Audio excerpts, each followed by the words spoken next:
علی اور حسن قلعے کے اندر گہرائی تک پہنچ چکے تھے۔ قلعے کے مختلف حصے میں سفر کرتے ہوئے انہوں نے محسوس کیا کہ ہر کمرے میں کچھ نہ کچھ سراغ چھپے ہوئے ہیں جو انہیں ان کے مقصد کی طرف لے جا رہے ہیں۔ علی اور حسن ایک تاریک کمرے میں داخل ہوئے تو انہیں دیوار پر ایک پر اسرار شعلہ جلتا ہوا نظر آیا۔ یہ شعلہ عام روشنیوں سے مختلف تھا۔ حسن نے علی سے کہا، یہ شعلہ کچھ خاص ہے، ہمیں اسے غور سے دیکھنا ہوگا۔ جیسے ہی علی نے شعلے کو چھوا، ایک نرم سی آواز سنائی دی، صرف دلیر اور ایماندار ہی اس راستے پر چل سکتے ہیں۔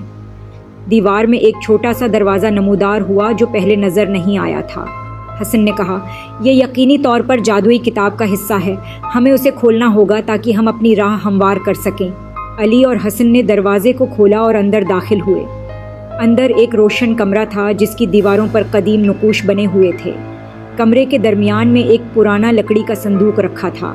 علی نے کہا، یہ صندوق ضرور جادوئی کتاب کا دوسرا حصہ ہوگا، ہمیں احتیاط سے اسے کھولنا ہوگا۔ حسن نے سر ہلایا اور دونوں نے مل کر صندوق کو کھولا۔ اندر ایک خوبصورت جادوئی کتاب رکھی ہوئی تھی جس کے صفحات پر چمکدار سنہری حرف تھے۔ کتاب کھولتے ہی ایک روشنی کی کرن نکلی اور دیوار پر ایک نقشہ ابھر آیا۔ یہ نقشہ قلعے کے دوسرے حصے کا تھا جہاں ایک خزانہ چھپا ہوا تھا۔ نقشے کے ساتھ ایک پیغام بھی تھا، یہ خزانہ صرف ان لوگوں کے لیے ہے جو علم اور محبت کی قدر کرتے ہیں۔ علی اور حسن نے جادوئی کتاب کے نقشے کی مدد سے قلعے کے اندر سفر جاری رکھا۔ انہیں کئی جادوئی اور خطرناک راستوں کا سامنا کرنا پڑا، مگر دونوں نے ہمت نہیں ہاری۔ راستے میں انہوں نے ایک گہرے جنگل کو عبور کیا جہاں درختوں پر جادوئی پرندے بیٹھے ہوئے تھے جو سرگوشیاں کر رہے تھے۔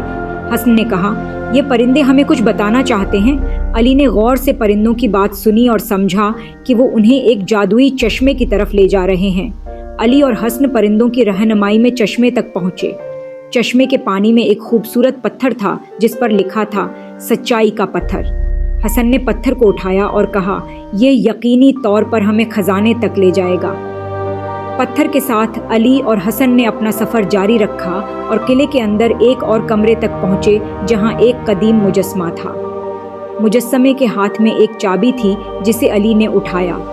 چابی کے ساتھ ایک اور پیغام تھا، یہ چابی خزانے کے دروازے کو کھولے گی۔ کیا علی اور حسن اس جادوئی چابی کی مدد سے خزانے تک پہنچ پائیں گے؟ کیا وہ اپنے مقصد کو حاصل کر سکیں گے؟ جاننے کے لیے دیکھتے رہیں جادوئی دنیا کی کہانیوں کا اگلا ایپیسوڈ۔